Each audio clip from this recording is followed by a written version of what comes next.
জনাব হাসানুল হক ইনু সাহেবকে ট্রাইব্যুনালে উপস্থিত হয়ে বক্তব্য উপস্থাপনের একটা সুযোগ দেওয়ার জন্য আরেকটা দিন ধার্য করার জন্য, কিন্তু মাননীয় ট্রাইব্যুনাল আমাদের অনুরোধটা রাখেননি, আমাদের নিবেদনটা রাখেননি।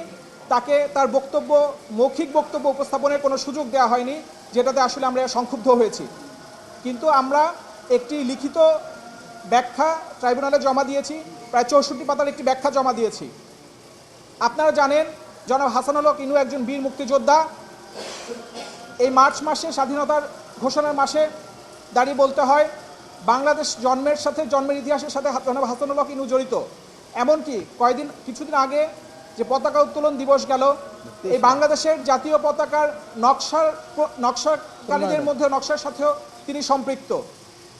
এরকম একজন বীর মুক্তিযোদ্ধার বিচার এই ট্রাইব্যুনালে হচ্ছে।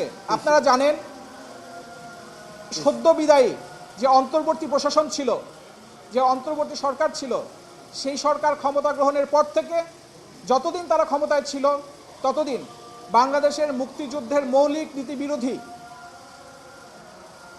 নীতির বিরুদ্ধে গিয়ে তারা দেশ পরিচালনার চেষ্টা করেছেন।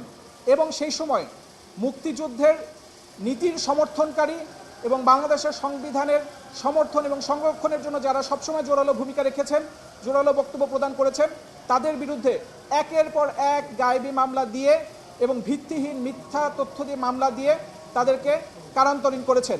জনাব হাসানুল হক ইনু এই অত্র ট্রাইব্যুনালে তার বিরুদ্ধে যখন চার্জ গঠন করা হয় তখনও তিনি এই কথাটি ট্রাইব্যুনালে বলেছিলেন যে আমি গায়েবী মামলার শিকার। এটা আপনাদের মিডিয়ার মাধ্যমে ওই সময় প্রকাশিত হয়েছিল, আপনারা জানেন। এবং এখনও আমাদের বক্তব্য তাই।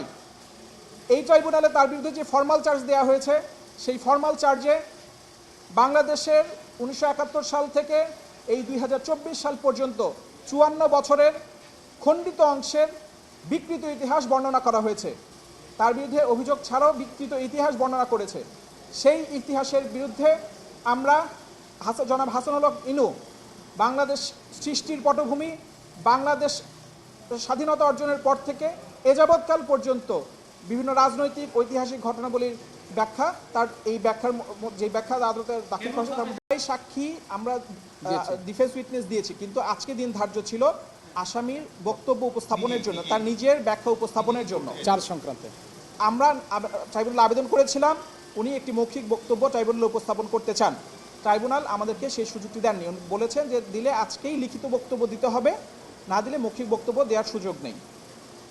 এবং উনি যেহেতু শারীরিকভাবে অসুস্থ ছিলেন, আমরা চেয়েছিলাম যে আরেকটা দিন ধার্য করে তাকে মৌখিক বক্তব্য দেওয়ার সুযোগ দেওয়ার জন্য।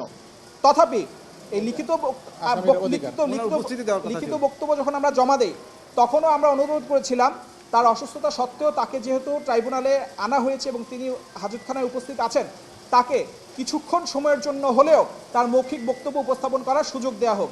মাননীয় ট্রাইব্যুনাল আমাদের সেই আবেদনটুকু, আমাদের সেই অধিকারটুকু আমাদেরকে দেননি। এটা আমাদের আইনগত অধিকার, একজন আসামির আইনগত অধিকার। এই আইনের 17 ধারায় যে আসামির উপস্থিতিতে আসামি তিনি নিজের ব্যাখ্যা নিজে উপস্থাপন করবেন। তার লিখিত বক্তব্য থাকলেও তার মৌখিক বক্তব্য দেওয়ার অধিকার ছিল এবং এটা আমাদেরকে দেওয়া হয়নি। আমরা এই ক্ষেত্রে এই বিষয়টাতে আমরা আজকে ক্ষুব্ধ এবং আমরা মনে করি যে আসামির যে আইনগত অধিকার সেটা বঞ্চিত।